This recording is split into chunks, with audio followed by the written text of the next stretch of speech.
selecting of first coin, E2 be the selecting of second coin, E3 be the event of selecting third coin. तो probability of E1 is equal to 1 by 3. 2, 3. Probability of E2 1 by 3. 1 by 3. और probability of E3 1 by 3. 3. 3 coin है तो हर एक की probability कितना 1/3 हो जाएगा ना। हाँ। तो E1 इवेंट, E2 इवेंट और E3 इवेंट ट्री डायग्राम बनेगा। तो probability of E1 is equal to 1/3, probability of E2 is equal to 1/3 और probability of E3 is equal to 1/3। तीनों की 1/3 हो गया। एक इवेंट ऐसी माना है हेड कॉइन आने की, गेटिंग अ हेड कॉइन। एक ऐसी इवेंट है गेटिंग अ हेड कॉइन। अब बताओ यहाँ पहले में फर्स्ट कॉइन देखो 1, अब इसको 2-3 बार पढ़ोगे तभी सही से एक एक लाइन पढ़ना पड़ता है इसमें, तब जाके सॉल्व होगा। तो there are 3 coins, 1 is a two headed coins. पहला कॉइन क्या है? 2-हेडेड कॉइन है। 2-हेडेड मतलब क्या हुआ? दोनों तरफ हेड है। 2-हेडेड कॉइन, ये आपका हेड कॉइन हो गया, 2-हेडेड कॉइन हो गया, दोनों तरफ हेड है। दूसरा 1 is a 2-headed coin having head on both faces. Another is a biased coin that comes up head 75% of the time. ये क्या है? बायस्ड कॉइन है E2। तो बायस्ड कॉइन है जिसमें 75% हेड आता है, 75% हेड आता है और 25% क्या आएगा? टेल आएगा। 75% हेड और 25% टेल आ गया। सेकंड हो गया कॉइन। और third is an unbiased coin. Unbiased coin जो होगा उसका क्या आएगी प्रोबेबिलिटी? सेकंड कॉइन अनबायस्ड मतलब कि दोनों तरफ ये सेम है कि हेड भी उतना आएगा और टेल भी उतना ही आएगा। जैसे एक कॉइन को आप टॉस करो तो total number of sample point क्या बनता है? हेड या टेल, दोनों की प्रोबेबिलिटी क्या होगी? हेड आने की 1/2 और टेल आने की भी 1/2 होगा। इसको हम अनबायस्ड कहते हैं। ये आपका 1/2 हो गया और टेल आने की भी 1/2 ही आएगी। 1/2 मतलब टेढ़ा मेढ़ा सिक्का नहीं है। ये क्या है? टेढ़ा मेढ़ा सिक्का है। ये क्या है? टेढ़ा मेढ़ा। तो अनबायस्ड मतलब क्या हुआ? अनबायस्ड मतलब कि सेम, दोनों की पॉसिबिलिटी बराबर है। अनबायस्ड और बायस्ड मतलब क्या हुआ? टेढ़ा मेढ़ा है कि 75% हेड आएगा और 25% टेल आ जाएगा। टेढ़ा मेढ़ा सिक्का है। और ये सीधा सिक्का जैसे सिंपल होता है। कॉइन जिस तरीके से होता है कि आप कोई भी कॉइन उछालो तो जितना हेड आने की पॉसिबिलिटी है उतना ही टेल आने की है। तो यहाँ पर हेड और टेल दोनों की पॉसिबिलिटी बराबर है, 50-50% है। कह सकते हो कि 50% हेड आने की और 50% टेल आने की। इसका मतलब हाँ, दोनों की पॉसिबिलिटी हेड आने की क्या हो गई? 1/2 हो गई। जितना हेड उतना ही टेल हो गया। तो हेड और टेल दोनों बराबर है तो हेड आने की पॉसिबिलिटी भी 1/2 होगी और टेल की भी 1/2 होगी। यहाँ पर हेड आने की प्रोबेबिलिटी 75% है। 75% मतलब क्या हुआ? हेड आने की प्रोबेबिलिटी 75/100 0.75 और टेल आने की प्रोबेबिलिटी क्या हुआ? 0.25। 25% मतलब 0.25 हो गया। समझ में आया? यहाँ देखो दोनों कॉइन दोनों तरफ हेड है, कोई भी तरफ आप उछालोगे हेड ही आएगा। तो इसकी प्रोबेबिलिटी क्या आएगी हेड आने की? 1 हो गया, क्योंकि दोनों तरफ क्या है? हेड है। तो आप उछालोगे तो 100% हेड आएगा। इसका हम कह सकते हैं हेड आने की प्रोबेबिलिटी क्या होगी? 100% होगी। 100% मतलब 1।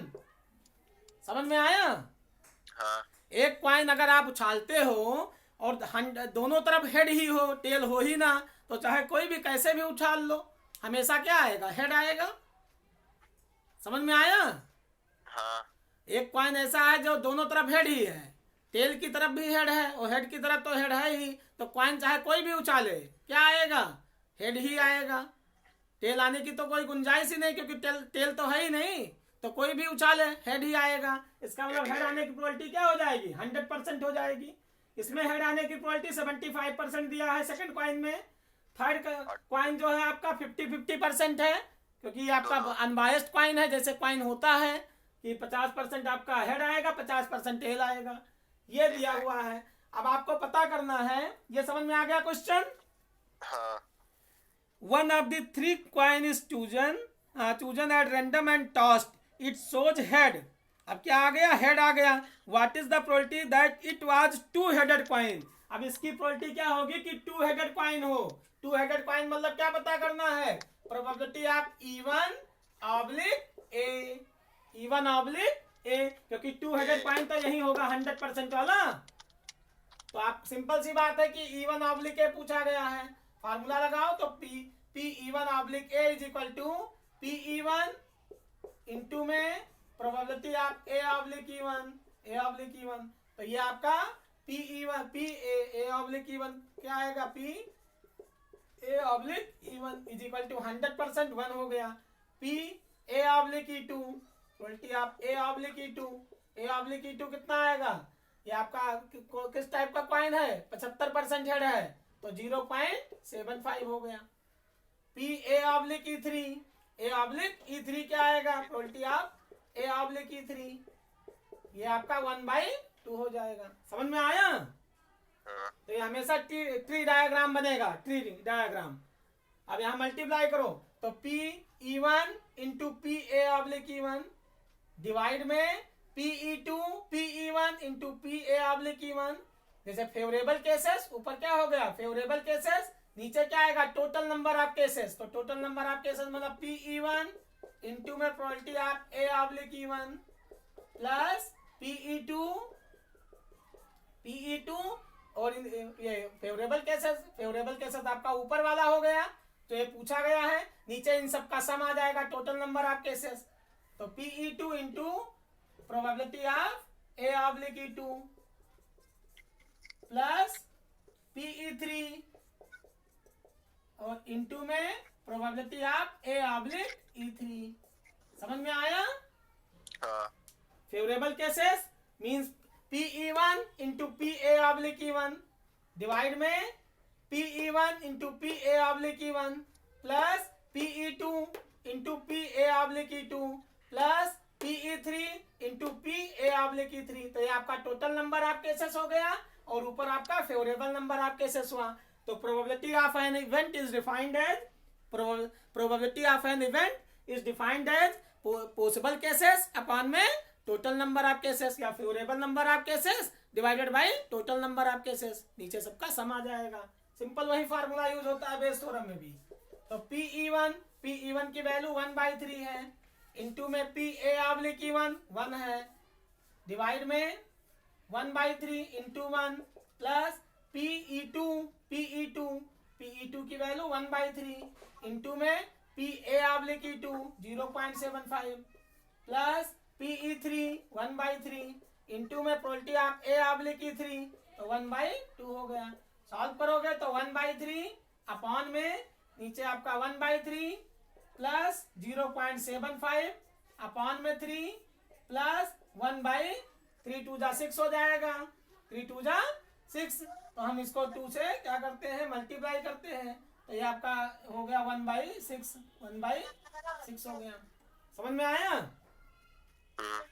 अब एलसीएम ले लो, इसको सॉल्व कर लो। तो 1/3 डिवाइड में यहाँ पर एलसीएम 6 हो गया 6 और यहाँ 3 2 जा 6 2 प्लस में 7.5 को डबल करोगे तो 1.50 प्लस यहाँ पर 1 हो जाएगा। अब 3 6 ऊपर चला जाएगा तो यहाँ पर 1/3 इंटू 6 अपॉन में 2 और 1 3 में 1 ऐड करो 4 तो 4.50 4.53 1 जा 3 2 जा 2 से डिवाइड करो 2 1 जा 2 2 जा 2 5 जा। तो ये आ गया आपका 1 अपॉन में 2.25 डेसिमल काटोगे तो 100 आ गया। 25 चौका 100 और 25 9 या 225 तो 4/9 हो गया। उल्टी कितना आ गई 4/9। समझ में आया। हाँ। तो यहाँ पर यही क्वेश्चन था कि 3 टाइप के क्वाइन है। तो 3 टाइप के क्वाइन है। एक आपका 2 हेडेड क्वाइन है। 2 हेडेड क्वाइन मतलब दोनों तरफ हेड है तो उसकी प्रोबेबिलिटी क्या होगी 1 होगी। कोई भी क्वाइन उछालो तो हेड ही आएगा। दूसरा क्वाइन क्या है बायस्ड है। बायस्ड मतलब अगर उसको टॉस किया जाए तो 75% हेड आता है और 25% क्या आएगा टेल आएगा। तो ये आपका 75% हेड, ये आपका बायस्ड क्वाइन हो गया। एक अनबायस्ड क्वाइन है। अनबायस्ड क्वाइन मतलब जैसे क्वाइन होता है कि आप कोई भी क्वाइन उछालो तो 50% हेड आने की पॉसिबिलिटी है, 50% टेल आने की है। तो दोनों की सेम है। समझ में आया? हाँ।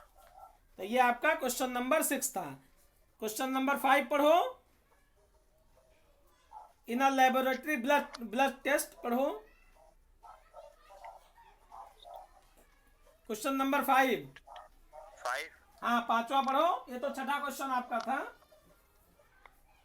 A laboratory blood test in 99% effective in detecting a certain disease when it is in fact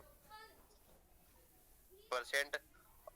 However, the test also has a false positive result for 0.5% of the healthy person tested. IF health person is tested when with probability 0.0005.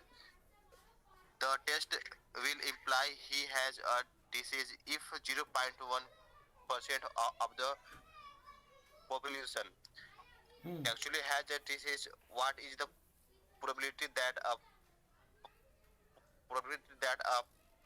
person of the probability that a person has a disease given that his test result is positive? देखो, a laboratory blood test is 90% effective in detecting a certain diseases. एक laboratory blood test किया गया तो 99% effective in detecting a diseases, certain diseases, when it is, मतलब laboratory जो diseases है वो होने की है 99% प्रेजेंट होने की। However test also yield a false positive result for 0.05% of the healthy person tested. If a healthy person is tested, then with probability 0.05, the test will imply he has the disease.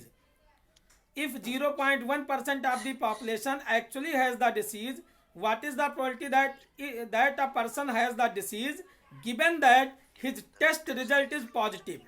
अब यहाँ देखो, दो type की event हैं। कोई भी laboratory test blood test किया गया तो हम इवन मान लेते हैं इवेंट की, उसका जो ब्लड टेस्ट किया गया तो डिसीज होने की। इवन क्या है? डिसीज होने की। और E2 क्या है? डिसीज। कोई भी डिसीज है तो आप जब टेस्ट कराओगे तो या तो बीमारी होगी या बीमारी नहीं होगी। समझ में आया? हाँ। अरे कोई भी बीमारी बेटा जब टेस्ट कराएंगे तो या तो बीमारी होगी या बीमारी नहीं होगी। तो यहाँ एक लेबोरेटरी टेस्ट किया गया डिसीज का, तो बीमारी होने की और ना होने की, तो E1 मान लिया कि डिसीज होने की और E2 मान लिया डिसीज ना होने की। और ए एक ऐसी इवेंट है कि आपने टेस्ट कराया और बीमारी क्या है? होने की है। ए मतलब आप बीमारी थी और ए जो है वो टेस्ट भी पॉजिटिव बता रहा है। तो यहाँ जब ए एक ऐसा टेस्ट किया गया कि डिसीज पॉजिटिव होना और डिसीज निगेटिव होना, यहाँ ए पॉजिटिव आ जाए इसका मतलब डिसीजेज है और ए निगेटिव आ जाए इसका मतलब डिसीजेज नहीं है। समझ में आया? हाँ। तो ए एक ऐसी इवेंट माना गया तो आप लिख सकते हो यहाँ पर E1 एंड E2। E1 मतलब डिसीज होने की, late E1 be the event, ये आप लिखोगे let E1 be the event the disease, even be the event the disease exist, the disease exist. हाँ, डिसीज एग्जिस्ट, डिसीज होने की। ठीक।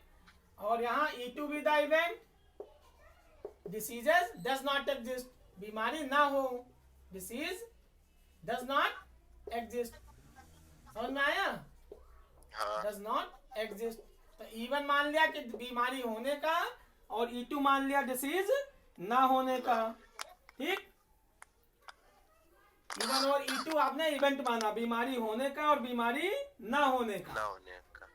तो E1 भी था। अब यहाँ पर डज नॉट, E1 एक इवेंट है जो डिसीज होने की और E2 है डिसीज ना होने की। और ए आपने माना है कि ब्लड टेस्ट क्या शो कर रहा है? Positive result.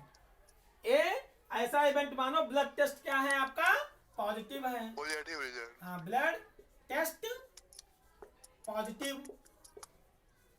पॉजिटिव होने का। इतना समझ में आया?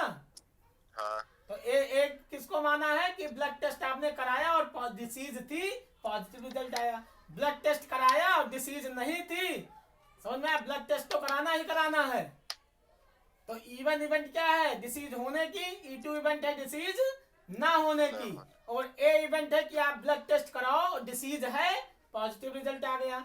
E2 और ए ब्लड टेस्ट आपका, आपने डिसीज नहीं थी और आपने ब्लड टेस्ट करा लिया, blood test positive result show कर रहा है कि आपने ब्लड टेस्ट कराया, तो ब्लड टेस्ट में भी पॉजिटिव है और डिसीज भी आपकी पॉजिटिव है।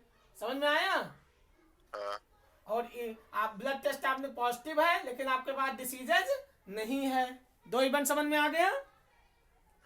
तो इवन क्या है? इवन डिसीज है और E2 डिसीज नहीं है। और आपका ए क्या है? ब्लड टेस्ट पॉजिटिव होने का है, ये हमेशा पॉजिटिव आएगा।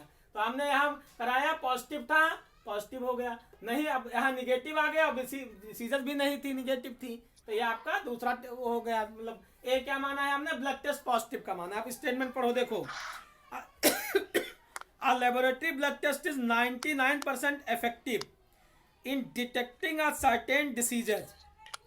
99% effective, 99% क्या है कि डिसीजेज होने का। तो a laboratory blood test is 99% effective in detecting a certain diseases when it is in fact, वास्तव में यह है, present. However, test also yield a false positive result 0.05 of the healthy person tested. If the healthy person is tested, then probability is 0.05. अब healthy person को test किया गया तो उसकी प्रोबेबिलिटी कितना दे रखा है? 0.005। 0.005। हाँ, if 0.1% of the population actually has the disease. अब यहाँ देखो प्रोबेबिलिटी ऑफ E, यहाँ E1 आपका क्या माना गया है कि 0.1%, यहाँ लिखा है 0.1% of the population actually has the disease. तो ये पॉपुलेशन कितना है? 0.1% पॉपुलेशन है जिसको बीमारी है। 0.1% पॉपुलेशन के पास क्या है? बीमारी। हेल्दी पर्सन को टेस्ट किया गया तो बीमारी है। इसका मतलब प्रोबेबिलिटी ऑफ इवन कितना दिया है? 0.1%, मतलब 0.1 अपॉन में 100 तो 0.00 कितना डिजिट बाद लगेगा? 2 1 3 डिजिट बाद 0.001 हो गया। अब प्रोबेबिलिटी ऑफ E2 क्या आएगा कि डिसीजन ना होने की? तो 1 माइनस 0.001, क्या आ गया आपका? 0.099 हो गया। 0.00099 हो गया। समझ में आया? 0.099 हो गया ये आपका E2 इवेंट। अब ए माना है आपने टेस्ट आपका ये जो 99% टेस्ट है वो क्या है? डिसीजन होने का है। तो यहाँ पर ये आपका ऐसे ट्री डायग्राम बन जाएगा। तो probability of A oblique even 99% मतलब 99% मीन्स हुआ 99 अपॉन 100, तो 0.99 99%।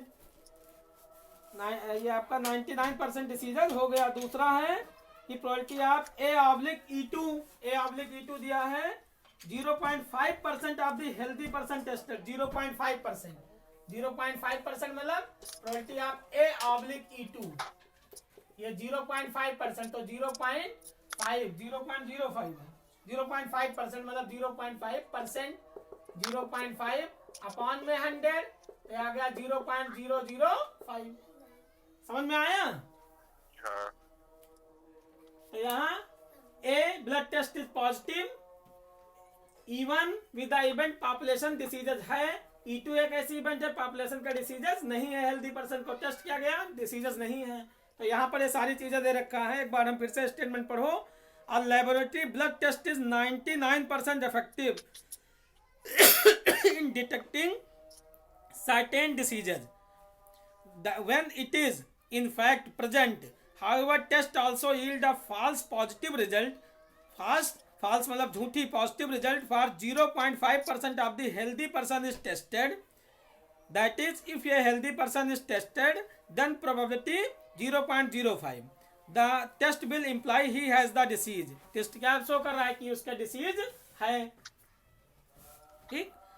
If 0.1% of the population actually has the disease, what is the probability that a person has the disease given that his test result is positive? आपको पता क्या करना है, even oblique ए पता करना है, इवन ऑब्लिक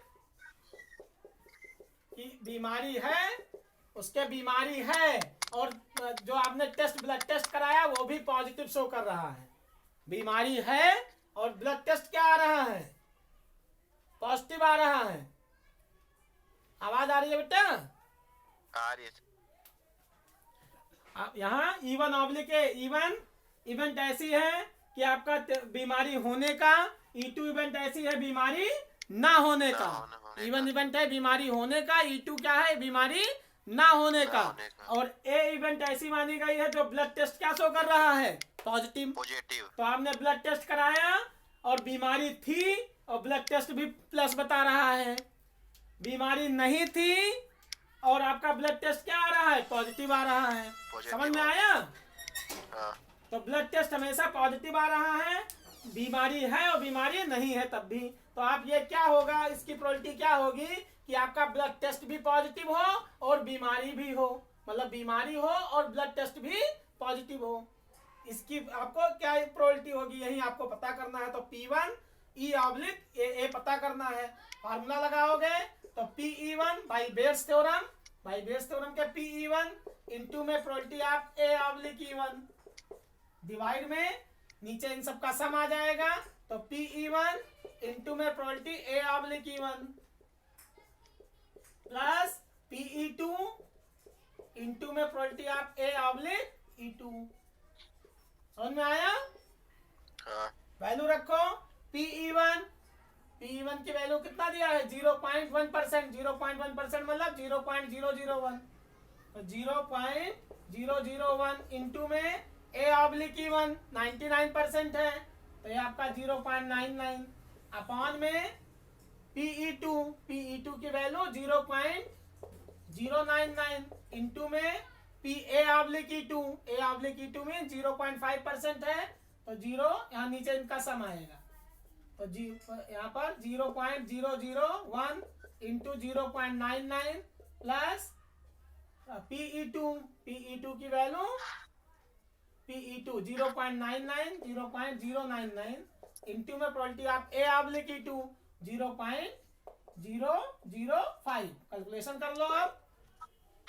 तो यहाँ पर 99 और डेसिमल 2 और 3 2 5 डिजिट बाद डेसिमल लगेगा, डिवाइड में नीचे आपका 3 2 5 डिजिट के बाद डेसिमल 0.00099 प्लस यहाँ पर 5 से मल्टीप्लाई करो